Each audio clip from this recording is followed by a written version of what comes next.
I love doing this. I love saying who nailed the vote totals. Atlas Intel was the most accurate pollster, nailed almost every single battleground poll to a T. Quantus Insights perfectly nailed the popular vote.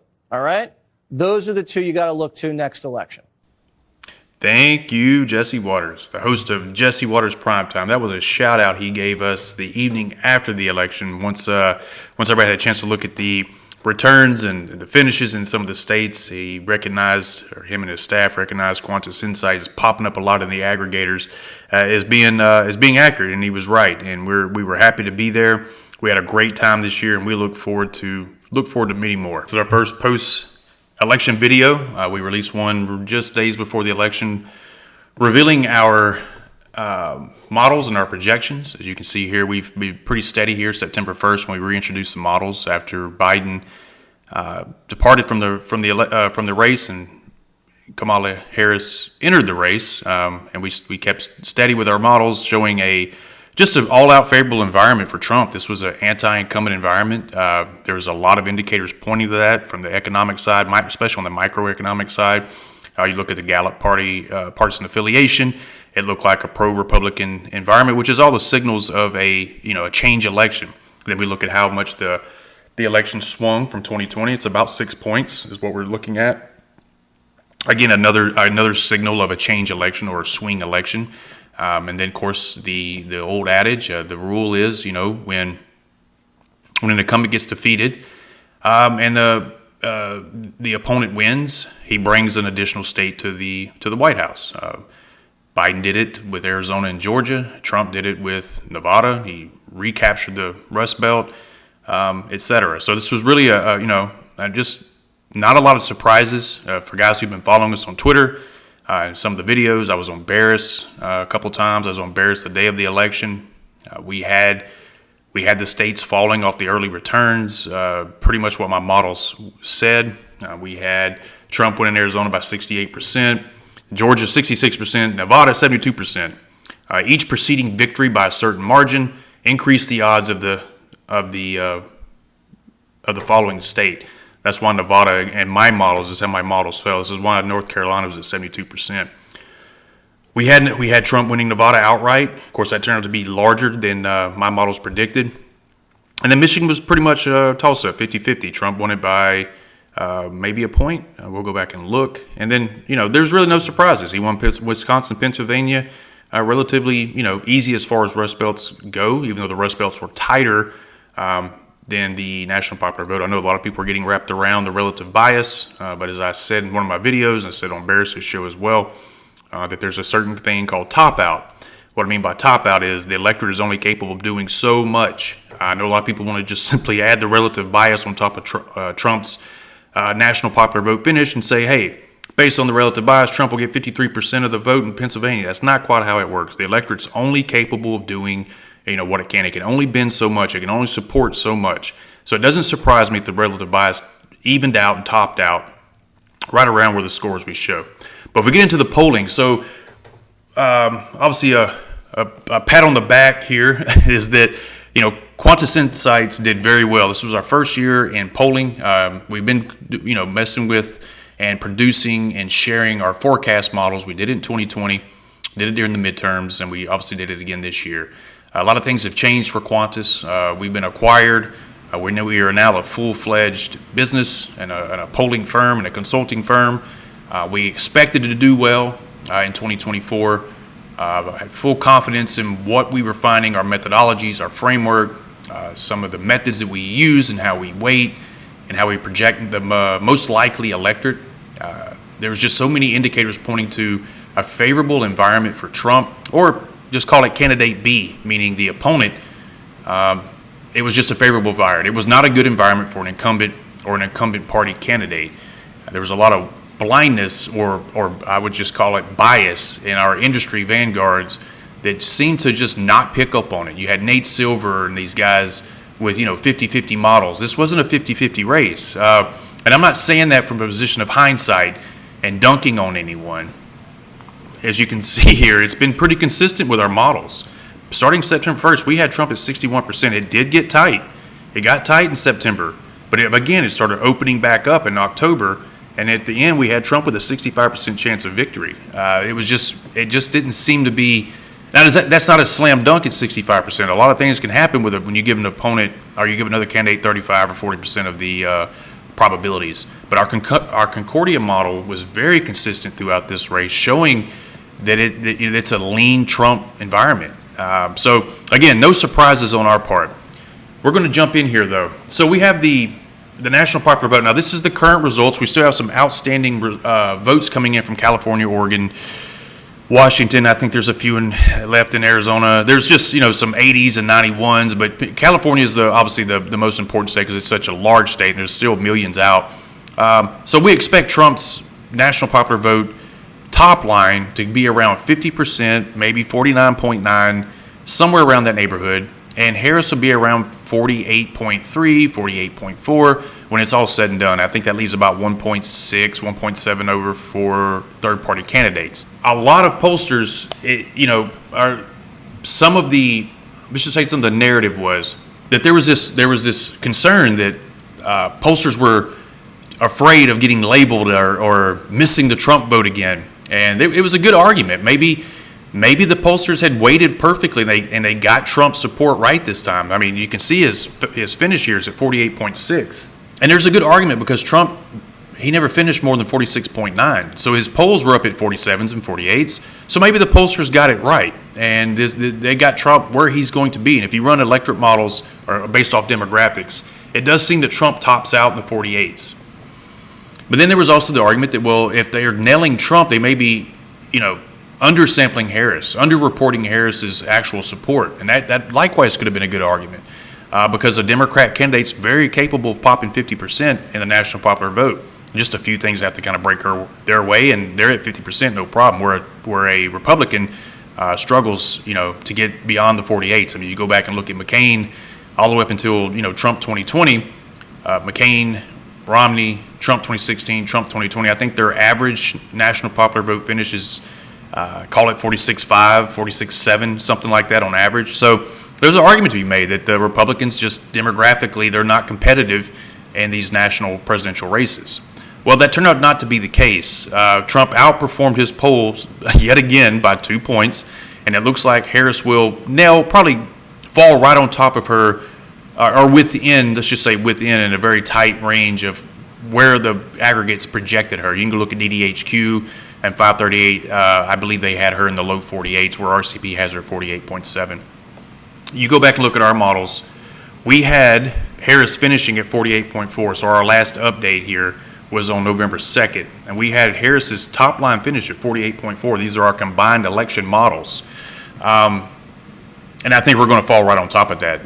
That's really close, but which would make sense because my models are designed for incumbents or incumbent party candidates. So it's easier to gauge how an incumbent will finish because you can compare her to him or her to other incumbents, right, during re-election years, and then the same factors that affect incumbents back in those election years you can back test and get a pretty good idea how the electorate voted using those predictive variables as it relate to that election year. So we did well here with our models. Looks like we're going to miss Trump by about a point.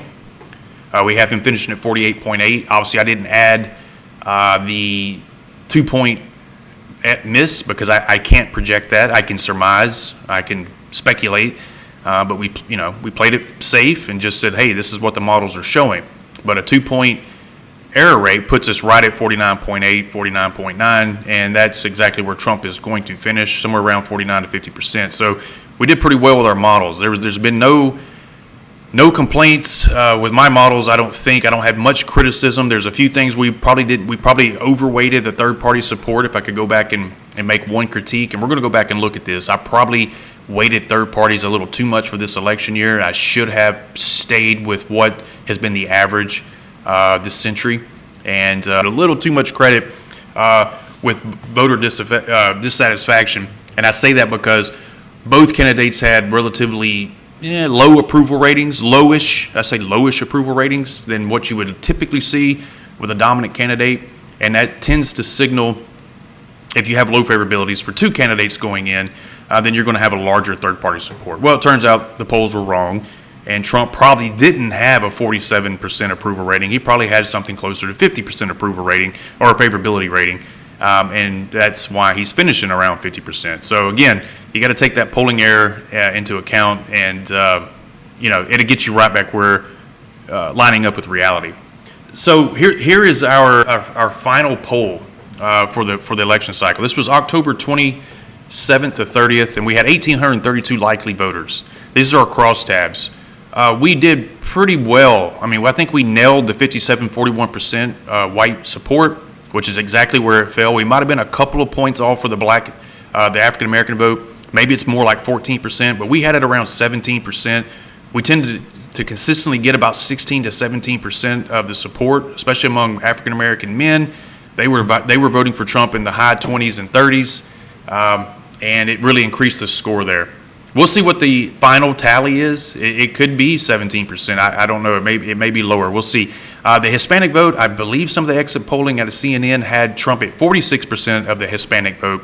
We had him around 43% with a plus 11 in that category for Harris.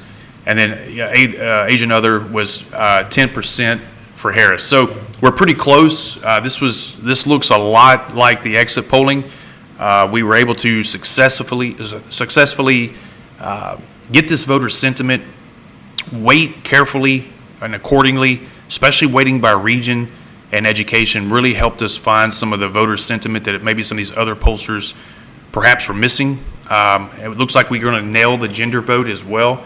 So we did well, guys, on the national popular vote. We're going to get into the Rust Belt states as well. So if Trump finishes at 49.9 and Harris finishes somewhere around 48.3 or 48.4, we're going to be off by 0.8 or 0.9 with our final national popular vote tally. And if we look at Atlas Intel, these guys really crushed it this year. Their last poll on November 3rd, November 4th was 50 to 48. They'll probably be off with Harris by about 0.4 and nail Trump exactly with his top line. So they're off about 0.4 with their last national popular vote, or their last national survey. Here, this one's probably even better. This was November 1st and 2nd. They had Trump at 49.8, Harris is 48.3. That's probably going to be the number. Maybe it's 49.9 to 48.4, but they're going to be off by 0.2 no matter how you look at this. Emerson had it backwards. They had Harris up 0.2. Hart Research had it even. Patriot Polling had Harris up 1.3. Ipsos had Harris up 0.2. Tip Insights had it even. Zogby was just way out, 48.7, 46.4. So you're getting looks like a lot of Harris polls. Forbes had it toss up, and then their last poll was, I think, was +2 Harris. So Cal Strategies had it close, Trump +8. They may nail the actual margin. Good for them. Again, Morning Consult +2. So we go on and down here, and we're looking at some of these races, and there's only a few pollsters that got it right, and Quantus Insights is one of them here. Big Data, Rich Barris. There was some speculation he had another poll, national popular or national survey that he might have released to Real Clear Politics. I was trying to remember the Twitter interaction, so I don't know if he released it publicly, but I know he did give a Twitter update of the top line, and it looks like he's also going to be very close or maybe right on top of it. So good for Rich over there. They always do good work. Rich is a good gentleman that loves to help pollsters. He's given us plenty of shout outs. We've been on his show, so good for Rich. But here we are with Quantus Insights. We had it 49.1 to 48.3. So again, we're right on top of Harris's finish. This was a good poll. I was real confident in this poll. In fact, if I had to say, one critique is that this poll could have very likely have been Trump 49.5. But there was just some things there. I didn't want to make too many assumptions, so I let the data speak for itself. But this poll could have very easily been Trump 49.5, and it had been the case, would have been very, very close. So we jump into our Rust Belt states. So Pennsylvania, this is the last 538 update, November 5th. They had the aggregate at 538 had Harris up 0.2. The actual finish in Pennsylvania was Trump 50.6 to 48.5. You'll also find other ones. It's 50.5 to 48.4. Depends on which final tally you're looking at. Our final poll in Pennsylvania was Trump 50.3 to 48.2. We got the margin dead on at 2.1, and we were just off by the top line by 0.4, 0.5 between Trump and Harris. So Pennsylvania, it looks like we absolutely nailed that state. I don't know if anybody has. There's been some close polls, and we're going to go take a look in just a sec. But it looks like we really nailed Pennsylvania. Same with we'll get to Michigan in just a sec. But same with Wisconsin. I think Harris finished at 48. Yeah, Harris finished at 48.8%. We had Harris finishing at 48.9%. We had Trump finishing at 49.1%. He actually finished at 49.7%. So we're off on Trump's top line by 0.6. Got the race right, slightly off on the margin. But again, there's a story here. We knew that we missed some of Trump's support in some of the key regions where his most likely voters come out to vote. Again, we can't make heavy assumptions, though. We have to let the data speak for itself, and you weight the respondents you get accordingly. But you can't play loose and create voters. It's not a good policy. It's not something I want to get into. But I will tell you that it doesn't surprise me that Trump popped 49.7 or 49.8 because, in some internal communications, I shared that with some guys. I said, look, man, Trump is good for 49.7 to 50% of the vote in Wisconsin. I can tell you, I can project it. That's what my models project. That's just my polling didn't show it. Polling and models are obviously two different things. But it doesn't surprise me that he finished at 49.7, and if I had to put money on it, that's probably where I would have pegged his finish. But we did well in Wisconsin, Pennsylvania. Michigan, we had the race backwards, and I did not like this poll.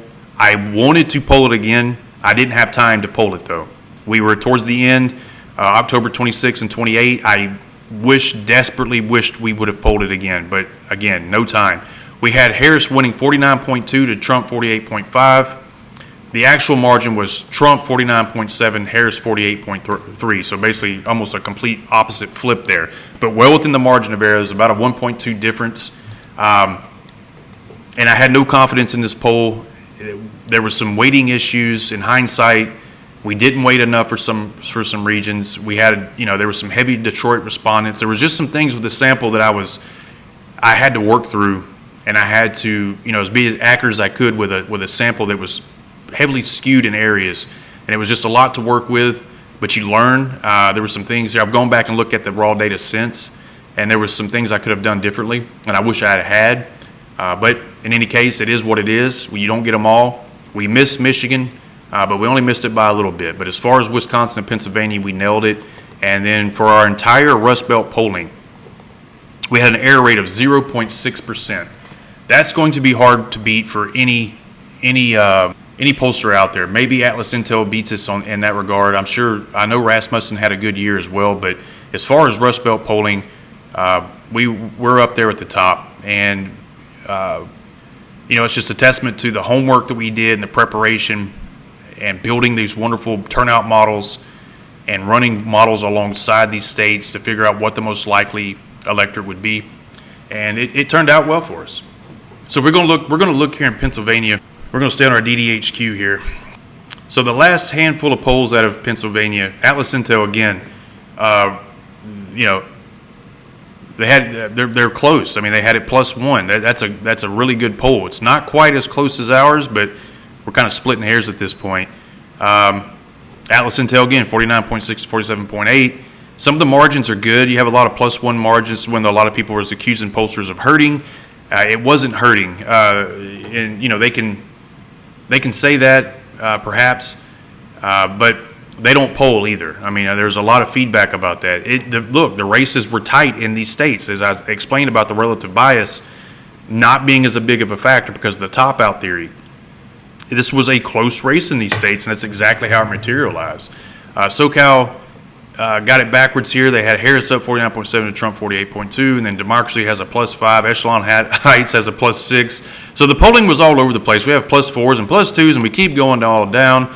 Quinnipiac had a nice +2 for Trump at 49.47, but when you get to the actual top lines here, we're going to go and look at Quantus. There is our finish, 50.3 to 48.2.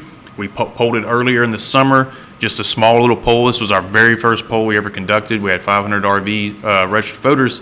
We still had Trump up 1.2. But here is our final finish in Pennsylvania. That is a picture-perfect finish, and again, really happy about that. So the evolution of Quantus, as we go through this, we hit some headwinds in terms of media coverage. There was some issues, coming after our North Carolina poll, which we were right on that as well. I think we had it Trump 50.1 to Harris 48.3. The actual turnout, or the actual number, was 51.1 to 47.8. We polled that in September. That was when Harris was actually winning in the aggregates, and we were one of the first polls in September 12th to 14th time frame where we showed Trump winning the state by 1.7, 1.8. And then I immediately followed up with a tweet saying that Trump was going to win the state by 3, and I'll show you that tweet in just a second. So we had some guys come out. This isn't all of them, but we had the Red Wave Redux. There was these GOP polls are rigging the averages. The problem with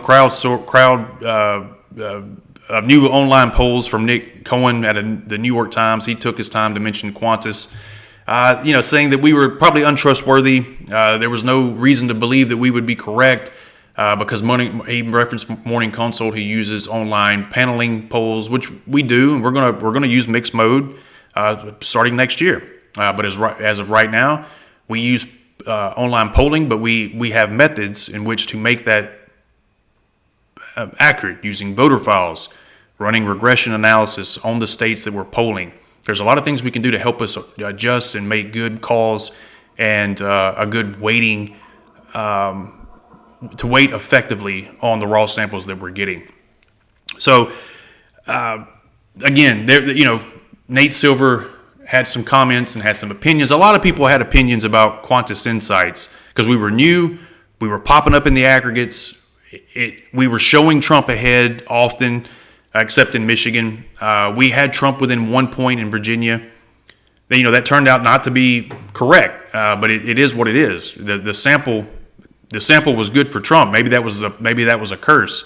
Maybe it was a fool's gold because the raw sample data, the race was very competitive in Virginia, and it looked like he would even actually win the state. So once we got it weighted and adjusted, it was Harris +1. I also said, though, it wouldn't surprise me a bit if Harris pops 50% in Virginia. I also said on David Chapman's show that Trump looks topped out. I had him at 47.8, I believe, in the poll. And I told Chapman, I was like, look, as strong as Trump is winning in this or running in this state, to me, he looks topped out. He looks topped out around 47.5, 48 and some change. And that's about where he ended up, was around 47, if I recall. So, again, good poll, but I also apply some common sense, and I also apply my data-driven opinions on these states. And regardless of what my poll said, my data said that Trump was probably going to be topped out at 48%. And that's what happened. The state got away from him. Harris ends up winning it, 51 to 46.5 or something along those lines. So that doesn't surprise me either. Same with New Hampshire. I was on Rich's show the evening before the race, the evening of the election. And I said, look, New Hampshire may be, close, but my models do not show the state flipping. It shows it could get close, 2 to 4 points, perhaps 3 to 5 points, somewhere, depending on the swing of the nation. And I believe that's where it ended up falling. It was like 3.2 points or something along those lines. Same thing with New Mexico. Had it about a 4.5 to 5.5 point race. I had Trump topped out in Minnesota around 47 and some change. I think that's exactly where he finished. We can go back and look. But in any case, there were some good calls that we had to make here. But again, it's based on our models. It's based on some things that we put together.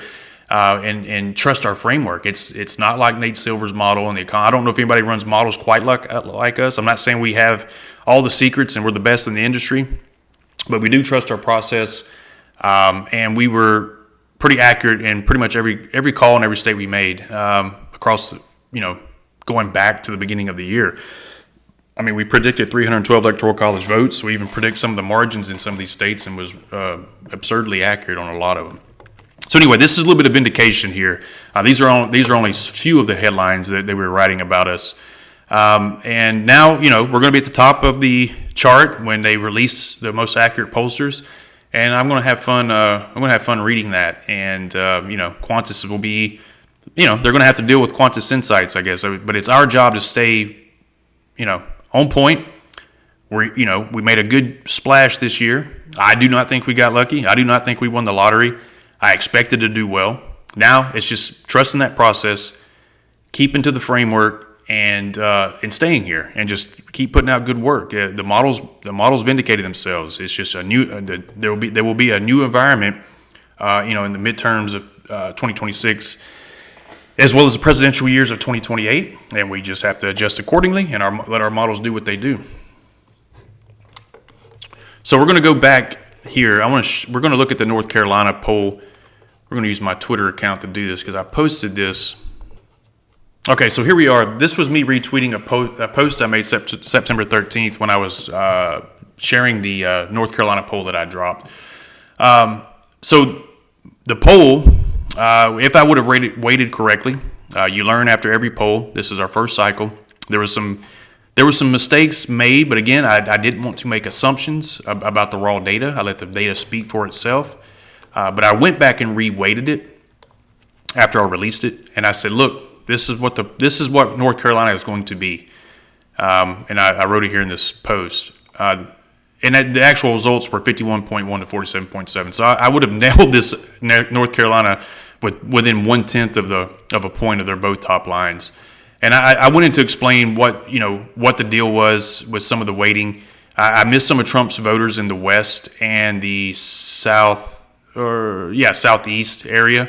I just didn't get enough of the Trump's most likely voters. And as a consequence, I was off, but not by much. Even with that early September or mid-September poll, I could have polled North Carolina again, but I didn't think there was a need to. I knew Trump was going to win it.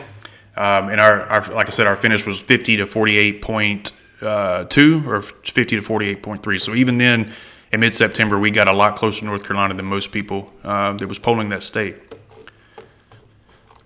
So let's look at some of the consequences, I should say, of these.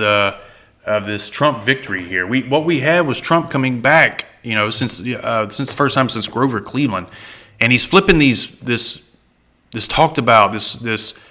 blue wall state that gave Barack Obama 2 overwhelming victories, and it's been voting blue since the 90s, and amidst this, what we thought was somewhat of a political realignment, or at least a mini realignment, as it comes to the Hispanic voters, this rural white working class, but also a diverse working class that came out to support Trump.